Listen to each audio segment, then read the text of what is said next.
बिस्मिल्लाहिर्रहमानिर्रहीम। अस्सलाम वालेकुम डियर स्टूडेंट्स, आपका केमिस्ट्री टीचर गुलाम रफी मुस्तफा आपकी खिदमत में हाजिर है। फर्स्ट चैप्टर कंप्लीट होने के बाद आज हम सेकंड चैप्टर एटॉमिक स्ट्रक्चर का एप्लीकेट सीजन 3 चैप्टर नंबर 2 का स्टार्ट करने जा रहे हैं। सबसे पहले हम इंट्रोडक्शन करेंगे कि एटॉमिक स्ट्रक्चर होता क्या है। बिना टाइम वेस्ट किए हम चलते हैं लेक्चर नंबर 1 के साथ। एटॉमिक स्ट्रक्चर एटॉमिक स्ट्रक्चर सबसे पहले हम डेफिनेशन देखेंगे कि atomic structure deals with the constitution of the atoms, arrangement and behavior of a subatomic particle. Behavior of subatomic particle का मतलब कि इलेक्ट्रॉन प्रोटॉन न्यूट्रॉन की जो प्रॉपर्टीज है, बिहेवियर है, वो कौन सी चार्ज रखते हैं, उनकी जो नेचर है उसके बाबत हम डिस्कस करेंगे। उसके बाद एटॉमिक मॉडल जैसे कि Rutherford atomic model, Bohr atomic model, J Thomson model, जो हमारे एटॉमिक मॉडल है उनके बारे में। एटॉमिक मॉडल क्या होता है? एटॉमिक मॉडल हम उसको कहते हैं कि it shows the structure of atom. पहले स्ट्रक्चर, एटम की स्ट्रक्चर कैसी होती है, उसमें क्या होता है, न्यूक्लियस के अंदर क्या होता है, इलेक्ट्रॉन मतलब इलेक्ट्रॉन कहाँ पाए जाते हैं, प्रोटॉन कहाँ होता है, न्यूट्रॉन कहाँ होता है। शोज द अरेंजमेंट ऑफ सब एटॉमिक पार्टिकल। सब atomic particle it means that जो फंडामेंटल पार्टिकल होते हैं उसकी अरेंजमेंट हमें बताएगा। सबसे पहले डेमोक्रिट साइंटिस्ट एंड यूसिपस, इसका साइंटिस्ट डेमोक्रिटस ग्रीक फिलोसोफर था और ये इसका स्टूडेंट था। इसने ये कहा था कि एटम, जो वर्ड एटम मीनिंग अनकटेबल और इनडिविजिबल। फॉर एग्जाम्पल तौर पे मैंने यहाँ पे एग्जाम्पल दे रखा है एप्पल का।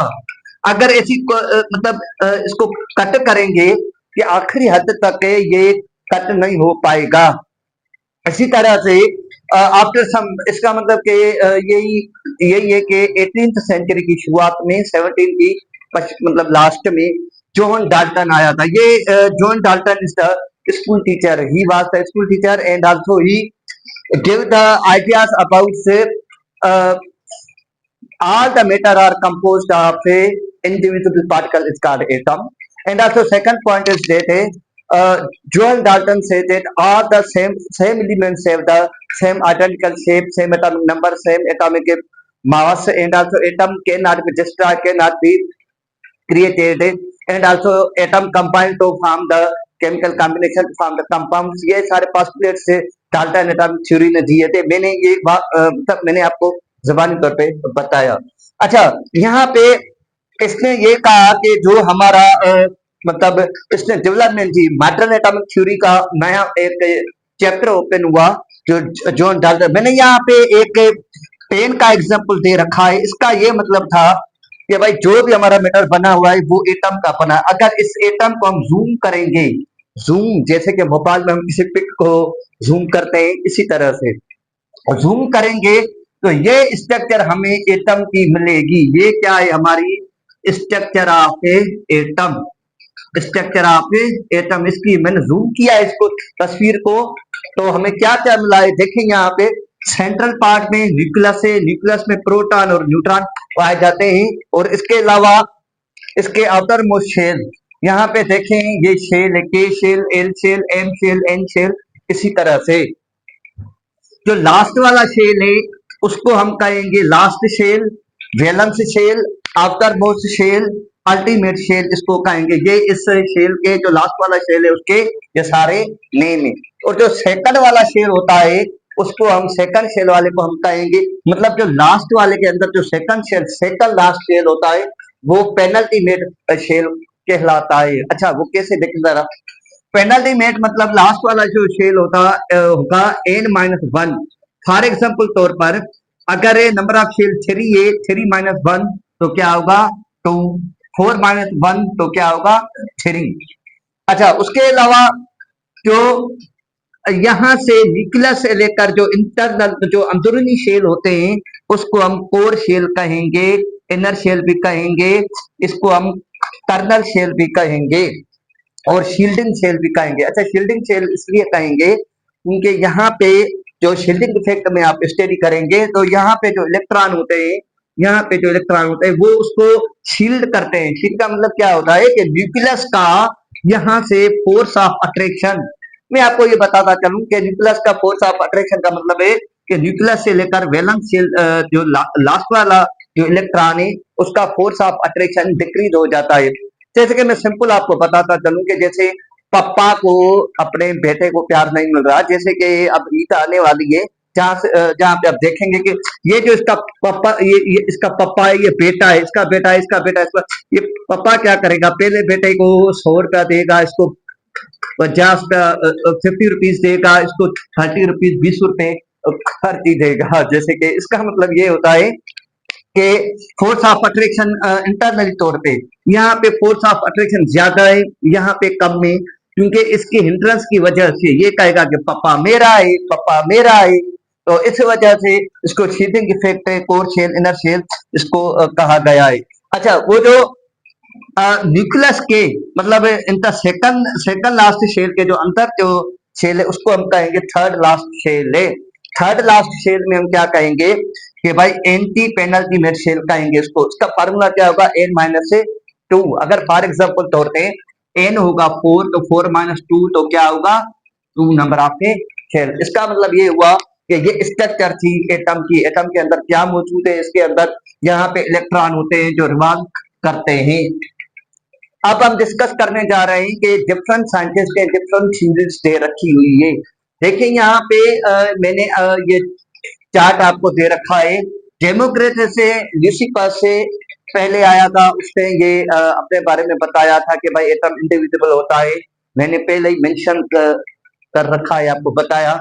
उसके बाद मतलब जॉन डाल्टन आया, beginning of the modern atomic theory 1802 में।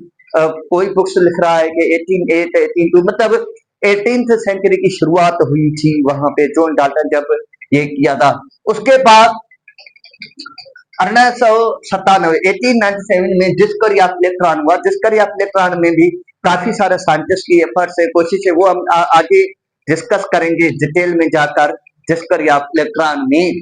उसके बाद 1911 में discovery of nucleus. Discovery of nucleus में इसका क्रेडिट जाता है रदरफोर्ड को और मॉडर्न साइंटिस्ट रदरफोर्ड और मॉडर्न साइंटिस्ट को क्रेडिट जाता है। और अच्छा, मॉडर्न और कुछ बुक्स लिख रहे हैं कि यहाँ ये 1909 में हुआ था ये डिस्कवर, को लिख रहे हैं कि 1911 में। उसके अलावा हम 1920 में 1920 में 1920 में रदरफोर्ड ने ये कहा था कि एटम जो होता है सब एटम पार्टिकल मतलब न्यूट्रल होता है।